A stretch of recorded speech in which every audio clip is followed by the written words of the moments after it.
अस्सलाम वालेकुम दोस्तों, अॼु तव्हांखे आउं ॿुधाईंदुसि वेरिएबल छा हूंदो आहे। इहो हिकिड़ो बेसिक शइ आहे प्रोग्रामिंग लैंग्वेज में। जॾहिं स्टार्ट कबो आहे त उन लाइ असां जेको आहे थोरी कोशिशि में लॻा पिया आहियूं त सिंधीअ में थोरो असां ऑनलाइन अचूं ऐं जेको आहे कमु करे वञे सिंधीअ में।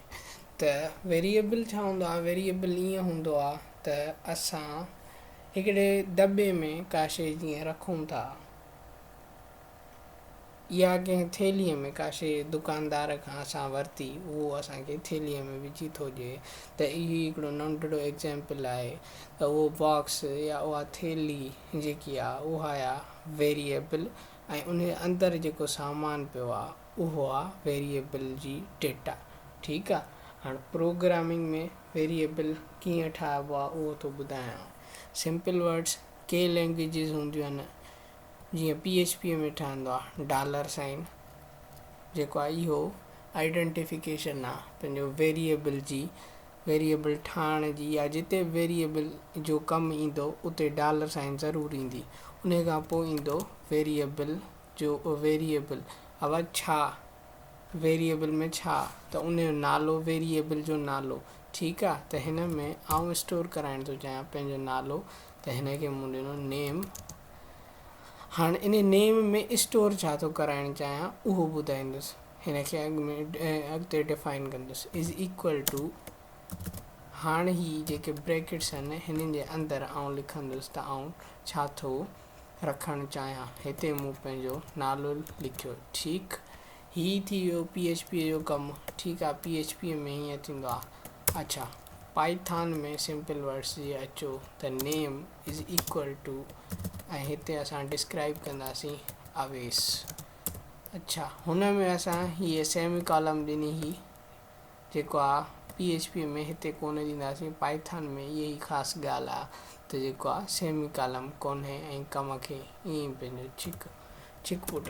अच्छा, उन खां पोइ ईंदासीं पुराणियुनि लैंग्वेजिस में हिकिड़ो कॉन्सेप्ट हो जेको जदीद लैंग्वेजिस मां हाणे ख़तमु थींदो वञे, पर इहो बि हुजणु खपे, छो जो भली ॻाल्हि आहे जे ख़बर हुजे त इहो जावा या पंहिंजो C++ में ईंदा त उन जी ॻाल्हि पियो ॿुधायां, उन जी कहाणी त कीअं हो जावा स्क्रिप्ट। ही जेके टैग्स आहिनि इहे प्रोग्रामिंग में कमेंट हूंदा आहिनि, सो आदत पयल आहे उन जे करे जावा या C++। ठीकु, इन्हनि में छा पियो थियो, पहिरीं असांखे डिस्क्राइब करणो पियो डेटा टाइप, उन खां पोइ वेरिएबल नेम, उन खां पोइ इज़ इक्वल टू स्टोर छा था कराइणु चाहियो उहो। अच्छा, डेटा टाइप छा हूंदा पहिरीं हिन ते था अचूं। डेटा टाइप माना तव्हां कहिड़ी वैल्यू ॾियणु था चाहियो।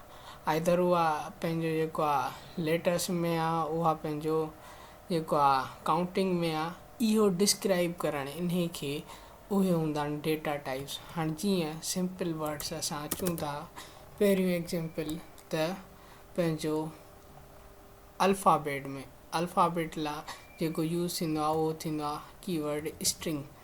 माना ही जेको मूं ठाहियो मथे अवेस, इहो जेको आहे स्ट्रिंग आहे। स्ट्रिंग पहिरीं असां डिस्क्राइब कंदासीं, उन खां पोइ डिस्क्राइब कंदासीं वेरिएबल जो नालो लिखियोमांसि, उन खां पोइ कंदासीं इज़ इक्वल टू, ऐं पोइ लिखंदासीं असां उन माण्हूअ जो नालो।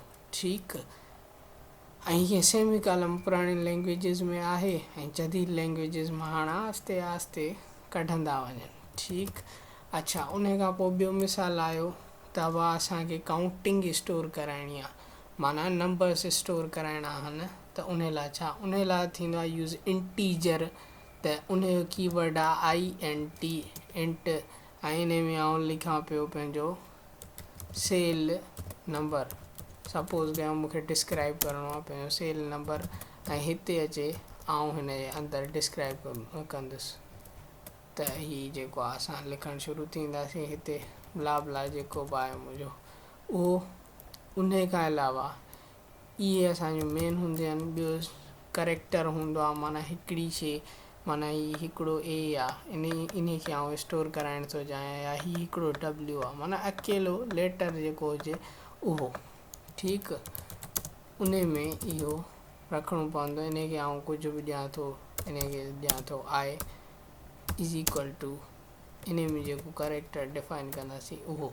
ठीकु, हाणे असां जेको इंटीजर्स में आहे ब्रेकेट कान्हे ॾिनी, इहे आइडेंटिफिकेशन हूंदी आहे इंटीजर जी। बक़ाया कमु अॻिले वीडियो में।